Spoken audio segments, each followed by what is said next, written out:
Happy Sabbath, church. Yeah, we are glad to be here to sing unto the Lord. Our song is entitled, I Hear Thy Welcome Voice. So that voice that calls us every day, we need to always listen to it and do what He tells us. Amen.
Test.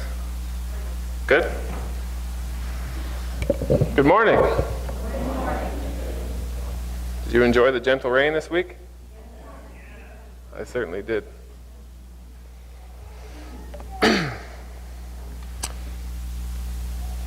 Any baseball fans here? Not too many. Well, you're going to have to suffer through it anyway. Ooh, that's a little loud. I am a baseball fan.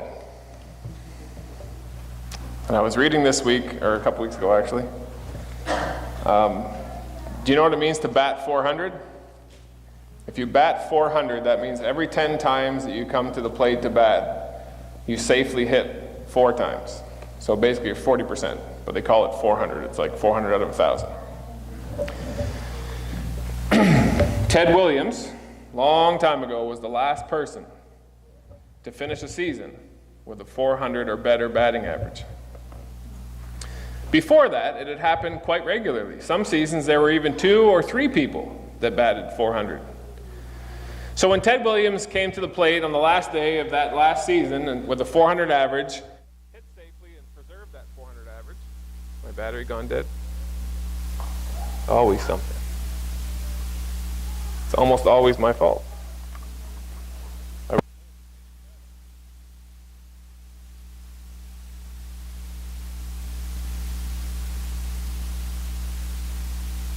There. Is that better? It's on. Good? There. It's good. So when he came to the plate that season and got safely hit and got finished the season with a 400 average, nobody really thought too much about it. It had happened before. It would happen again. The next season, nobody batted 400. The next season, nobody batted 400. The next season, nobody batted 400. And after a decade or so, people started to think, wow, batting 400 is quite an accomplishment. I wonder when it'll happen again. And after a couple more decades passed, people started to think, I wonder if it will ever happen again. And as I read the article, this sentence jumped out to me. It said, it is now so commonly held that it will never happen again, that it's pretty much a fact. Did you catch that? It's been so many decades, it's been so long since it happened before that it's pretty well universally agreed it will never happen again. So it's pretty much a fact. And I read that sentence and I wasn't thinking about baseball anymore. I was thinking about the fact that as humans we figure if we all agree on something, then it's a fact. And if we all agree that something isn't so, then it's not a fact. If you've traveled to Calgary lately, on the highway between Edmonton and Calgary, there's a big billboard now that's sponsored by the Flat Earth Society. You laughed. But you know what? If you believe that God created the world in 7 days, most of the world thinks you're as crazy as those who think the earth is flat. Because there's so many people now that agree that that's not what happened, that it's pretty much a fact. But the Bible says, for in 6 days the Lord created the heavens and the earth. On the 7th day he rested. Today we're going to talk about the Sabbath. You can go to sleep now if you think you know what's coming, but I don't think you do. Revelation 14 says we need to worship him who made the heavens, the earth, the sea, and the fountains of waters. The language is unmistakable. In fact, if you're following my blog on Revelation, you will find that almost everything in Revelation is taken word for word from the Old Testament. And if you go into the Old Testament, you'll find these words, always connected to the Sabbath. So if we're going to worship the Creator, it would logically follow that the day that God gave us to do that is the Sabbath. But here's the thing. It's possible to worship on the Sabbath and not know what you're doing. Let me illustrate. March the 17th, some people wear green, and it's called St. Patrick's Day. But I doubt that very many of you could come up here right now and explain who St. Patrick was and why we have that day to celebrate. February 14 is St. Valentine's Day. But again, I doubt very many of you could come up here and explain why we celebrate that day. The day was memorialized to make sure we did not forget.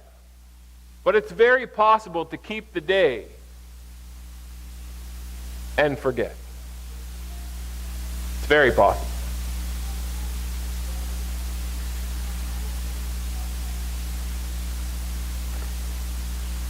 Revelation 14, 6 and 7. How many of you garden? Planted any seeds lately? 'Tis the season. If you haven't planted them by now, you better do it fast. What's inside of a seed? The potential for life. If you plant corn seed, what kind of plant will you get? Corn. You won't get an apple tree. Inside that seed is the DNA that produces whatever that seed came from.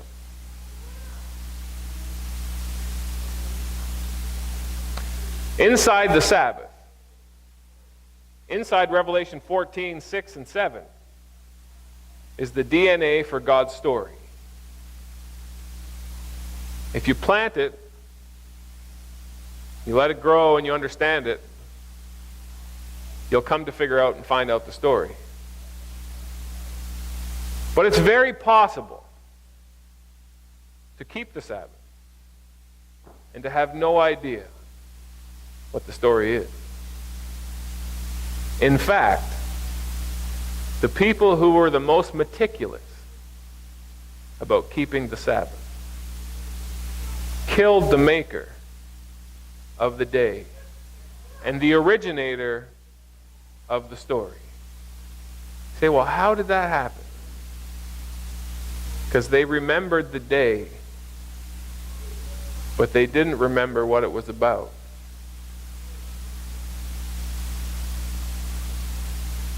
Is that possible that could happen to us?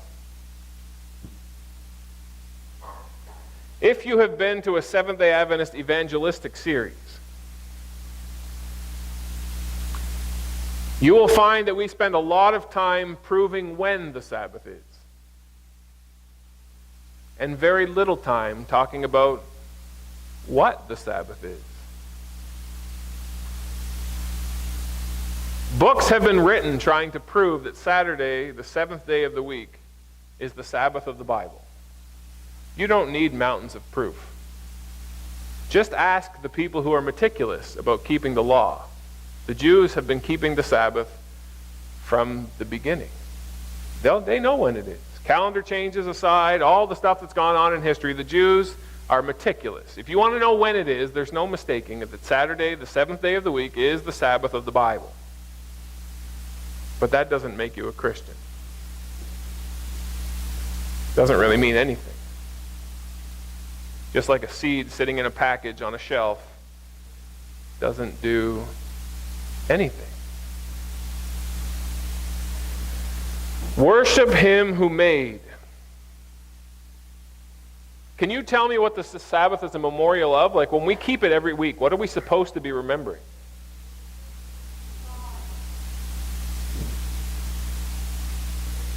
I hear a lot of chatter, but I can't differentiate anything. What are we supposed to be remembering? Why did God give us a weekly space and time? What was he wanting us not to forget?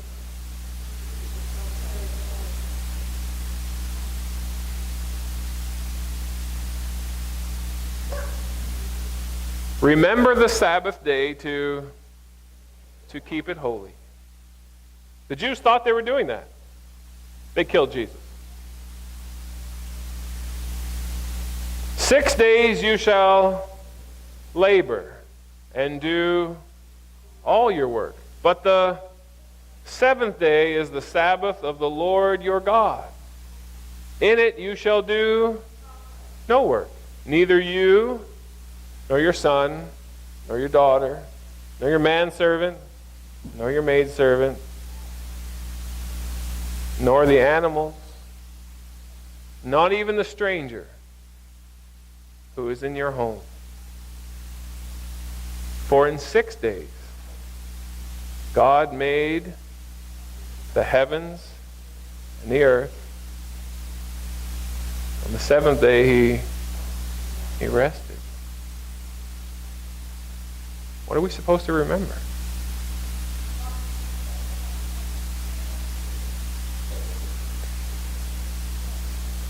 Did you know there are 2 sets of commandments? Exodus 20 and Deuteronomy 5. It says a lot about us that 99 times out of 100 when we quote the 10 commandments, we quote them from Exodus 20, which is the first set. But the updated version, 2.0, the second one God gave after Moses smashed the first one, is Deuteronomy 5. Hardly ever talk about that one. In that one, he said, observe the Sabbath. Keep it holy. For in 6 days the Lord. And then he says, remember that you were a slave in the land of Egypt. See, Pastor Dan, where are you going with this? Yesterday I had lunch. You say, well, that's no big deal. Everybody had lunch yesterday. Actually, there's lots of days I don't have lunch. But yesterday I had lunch.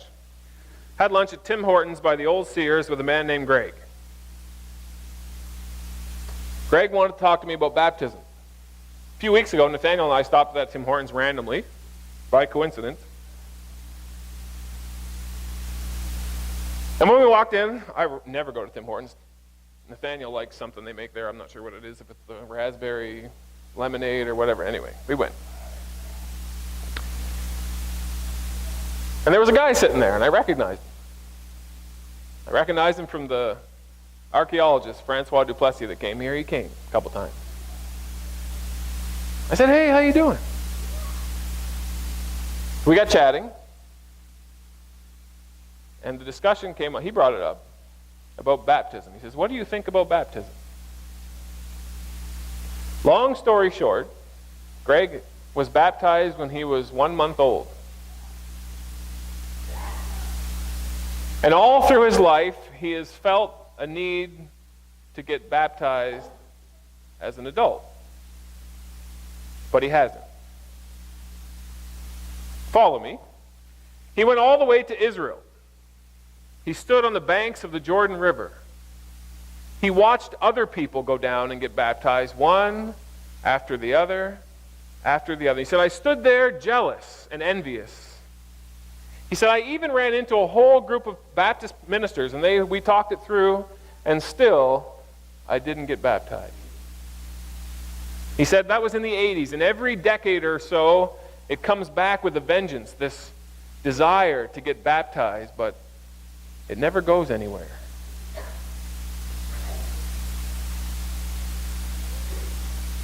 What do you think? He said. I said, well, what do you think baptism is? And long story short, do you know why Greg from Tim Hortons, who randomly popped into our church for an archaeology seminar, still isn't baptized well into his 60s? Because he's not good enough. I'm not good enough. I'm afraid that I'll make that commitment and then I'll break the commitment, and I don't want to do that.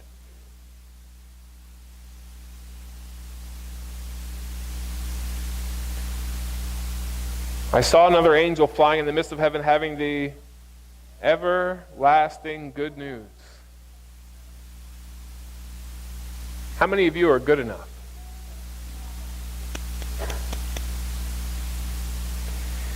If the story was that we had to be good enough,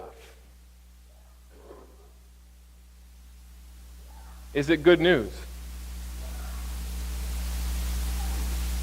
And yet, that idea persists. Follow me if you can. God didn't create us. It's pretty much an accepted fact. Evolution created us. We just randomly appeared over millions and millions of years of random events. Natural selection. Survival of the fittest. Let me tell you something. If evolutionists did not invent the theory of the survival of the fittest, they did not. No, they left the church, but they took the theory with them. The survival of the fittest. You read Matthew, Mark, Luke, and John, and you find religious leaders passionately teaching the survival of the fittest. Oh, you have a withered hand? You don't belong here. Oh, you're stooped over with disease? You don't belong here. Oh, you had the misfortune of being born a woman. You better step back a few paces. You're not Jewish? Forget it. Survival of the fittest. And those who couldn't be fit enough and knew it, they didn't even bother to go to the synagogue or the temple. What's the point? I'll never make it. Do you know how many Gregs there are?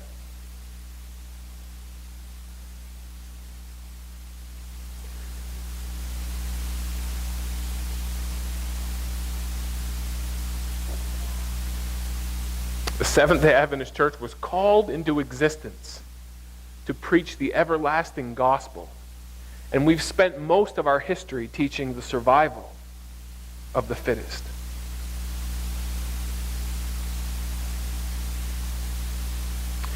As a child growing up in the Seventh-day Adventist Church, there were two individuals who pounded away on Ellen White and dressed weird and acted weird and ate weird, and I wanted nothing to do with them, and by them I wanted nothing to do with Ellen White. I've told you this before. And then I went to college to become a pastor, and I put two and two together, and I figured if I'm going to be a Seventh-day Adventist pastor, I should at least figure out who she is and read some of what she wrote. So I went to the library at Canadian University College, now Burman University, and I pulled out Desire of the Ages. And I sat in a cubicle in the library and I began to read. What I found was nothing like those two people. What I found was not survival of the fittest at all. What I found was the story of a God who would stop at nothing to make his children aware that the gates of heaven are open, that every pearly gate is the pearl of great price, Jesus himself. I am the way, the truth, and the life, and no one comes to the Father but by me.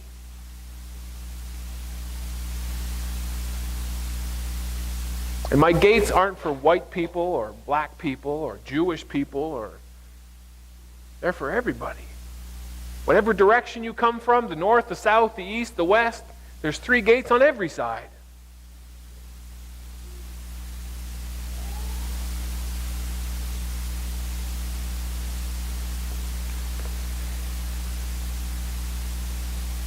If you read Matthew, Mark, Luke, and John carefully, pay attention, you will find that there is nothing that Jesus hammered away at more than the Sabbath. Only he didn't hammer on it like we hammer on it, or at least used to hammer on it.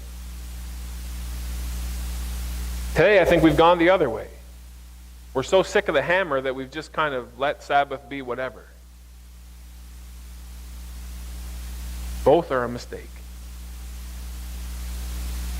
Because the Sabbath has deep meaning. The Jews completely missed it. In fact, they did more than missed it. They turned it inside out. Instead of making it a declaration that heaven is open, they made it seem as though heaven were completely inaccessible. You walked too far that Sabbath. You carried too many burdens on Sabbath. You spoke about the wrong things on Sabbath. You went with the wrong person on Sabbath. You just do the wrong things over and over. You're never going to make it. Jesus, your disciples, they pluck grain on the Sabbath. They're harvesting. Jesus, he's carrying his mat. That's too heavy. And over again, Jesus did things to purposely aggravate them, annoy them, and agitate them. He didn't carry a placard and say, "You're wrong." He just constantly went about doing the Sabbath right. And man, it grated against them. But he didn't stop. Because he knew the Sabbath was the linchpin. He knew that if you understood the Sabbath wrong, you're done. And if you understood it right, the whole story opens. I made you. I rescued you from Egypt, from the land of slavery.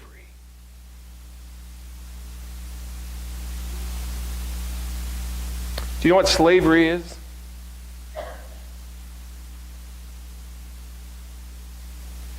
Slavery is when your actions are owned and controlled by someone or something outside of you. And I don't know if there's ever been a time in history where more people are living in slavery. We call it addiction most of the time now. But if you're doing something with your body that your mind says, "I wish I wasn't. I want to be free," you're a slave. And Jesus said, "I came to heal the sick, to seek the lost, to set the captives free." You will know the truth. The truth will set you free, and you'll be free indeed. You see, when the Sabbath is viewed as something by which we purchase God's favor, then those who have the most currency win, and everybody else loses. And the story becomes about who can afford, who can make it, survival of the fittest. Evolutionists didn't invent the idea. They just borrowed it. We taught it to them in Sabbath school, in Sunday school. In Hinduism and in Buddhism and Islam, every religion on the planet teaches survival of the fittest. But we are not to worship a God like that, because the God like that does not exist. The God that is entirely different from that. He's opposite in every way from that.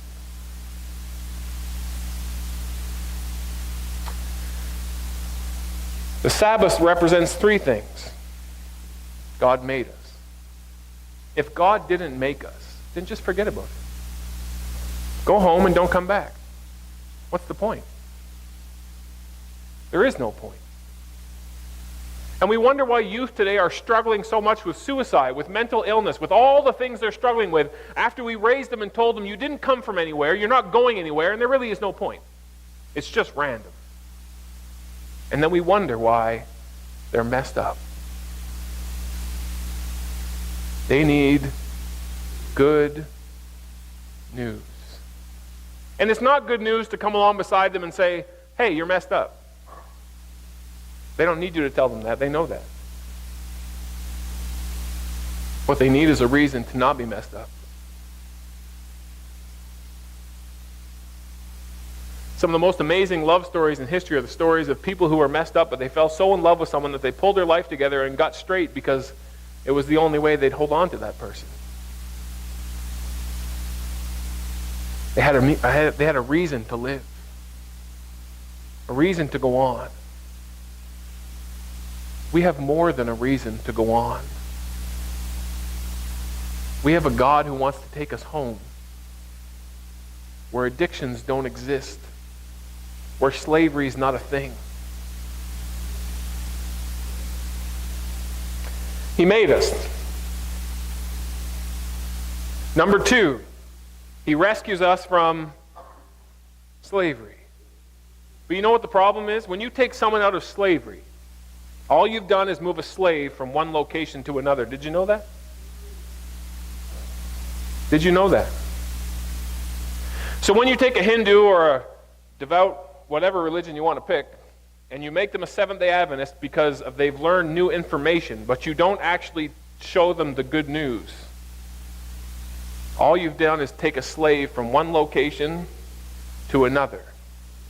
And instead of following the eightfold path of Buddhism, they're following the three angels' messages of Seventh-day Adventism. Just a different list. Survival of the fittest. If God made us and dropped us, that's not good news. If God made us and took us out of the situation of slavery but left us slaves on the inside, that's not good news either. How would you like the ambulance to bring you from the scene of the accident to the hospital and just drop you? And have the nurses and doctors go by all day long, day after day, and you're bleeding and you're dying, and well, you're in the hospital. I mean, that's good. We rescued you from the accident. You should be happy. If God made us and dropped us, it's not good news. If God made us, dropped, and didn't drop us, rescued us from the slavery, but left us in the condition we were in when he found us, that's not good news either. But it is good news. If God made us, rescued us from the devastation of our choices, and then began the process of restoring us, so that we neither desire nor make those choices. And that it's not on us. It's on him. Because if it's on us, then it's back to survival of the fittest. And it won't be very long before Satan whispers in your ears and says, well, Susie might make it, and Cindy might make it, and Tony might make it, but you're not going to make it. Just give up. I'm not going to ask you to put your hand up, but how many of you have had moments where you thought, I should just give up? I'm not going to make it anyway. I'm a fraud. How do you think Peter felt that day, standing in that courtyard by that fire, after he had swore up and down with all the intensity and integrity in himself and said, I'll never deny you,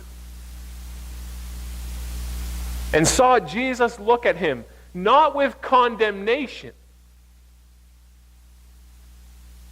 but with hope, with love, with compassion? Peter, this is not who you are, and this is not the end of your story. When Peter warned Jesus, he said, you will deny me, Peter, you will, but when you have returned, not if you will return.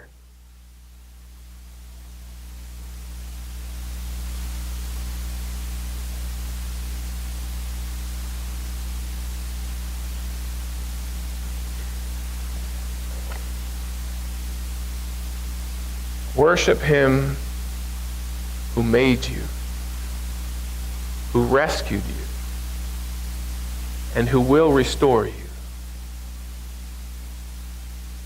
If you can't see how good the news is, then ask him to help you see.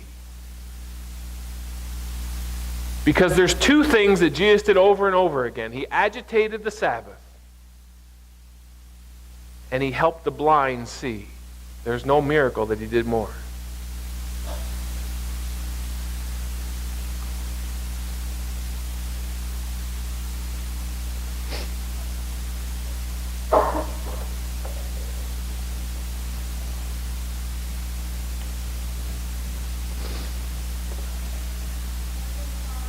86. How great thou art. 86.